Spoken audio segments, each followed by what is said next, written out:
Section 14. Becoming more resourceful. What you do is important. What you do matters. Your aim is to put your project clearly on the company map, to put it at the top of the list of projects. How do you transform your project into a high priority project? You start by working with what you have, with where you are. Necessity is the mother of invention. Use the techniques in this section to help you spell out what you need and get it. Communicate your project. You need to sell your project internally. Talk about your project, write about your project, give presentations about your project.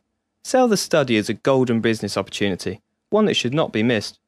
Make it clear to the internal stakeholders that your project will strengthen the company's competitive advantage, will add commercial value, and will help the company win the marketplace. Try to avoid formal steering committees or advisory boards. You won't be able to control them, and they can actually slow you down. Ensure sufficient resources. You need to secure adequate resources in your company. Without enough resources, your plans are doomed from the start. Think big when you're assessing the money and people needed to implement your project. Remember to plan for contingencies. Don't be tempted to cut financial corners. Remember, better to ask for too much than for too little. You may find a particular frame of mind useful when asking for sufficient resources. Consider yourself going on a fundraising drive to generate appropriate funds for your team. Seek out support from key persons. Before seeking official approval, try to build informal acceptance or consent from influential key players in your organisation. Early personal buy-in from the top of the organisation will increase the likelihood of getting a subsequent positive decision when you give your formal presentation in front of the committee. Ask them for a very short meeting on a one-to-one basis. Pin them down to a conversation. Ask them for their advice. Try to follow their recommendations.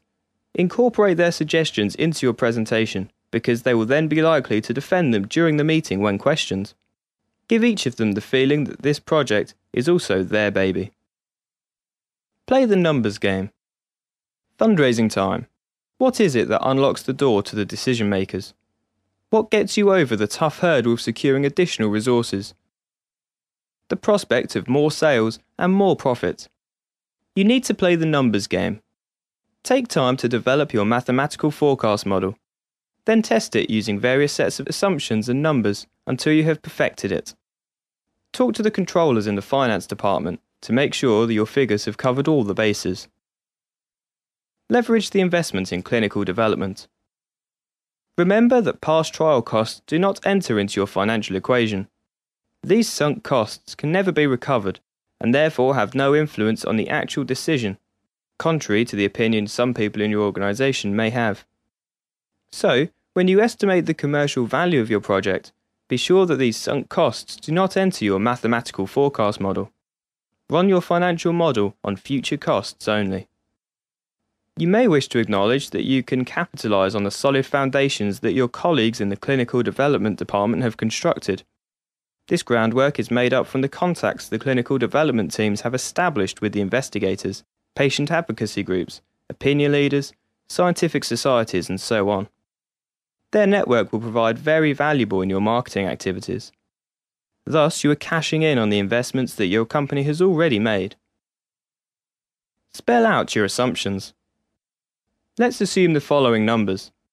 Your trial has spent €5 million on the trial. These are sunk costs. The annual sales of your product are €10 million.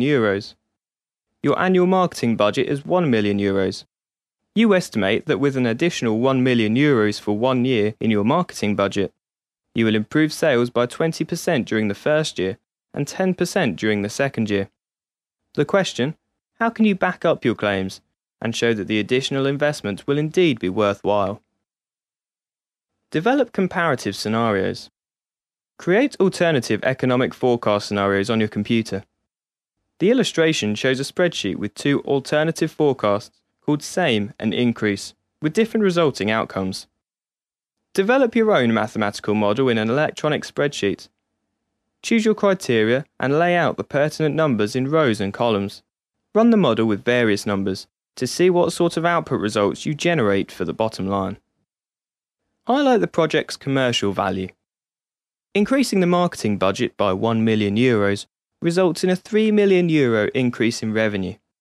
In other words, in this example, spending an additional €1 million yields additional sales of €3 million. Note the increase in variable costs, for example production, is considered negligible. Thus you demonstrate the project's profit potential.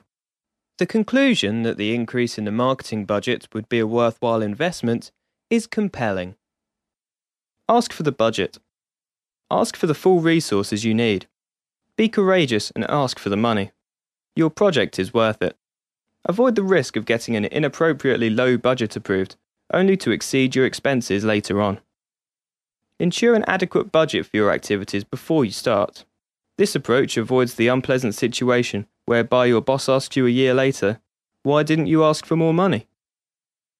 Use your budget. Once your budget is approved, be ready to spend it, or at least to allocate it firmly. Beware of subsequent budget cuts that may claw back resources and compromise your marketing activities. So prevent the controllers from taking your money away.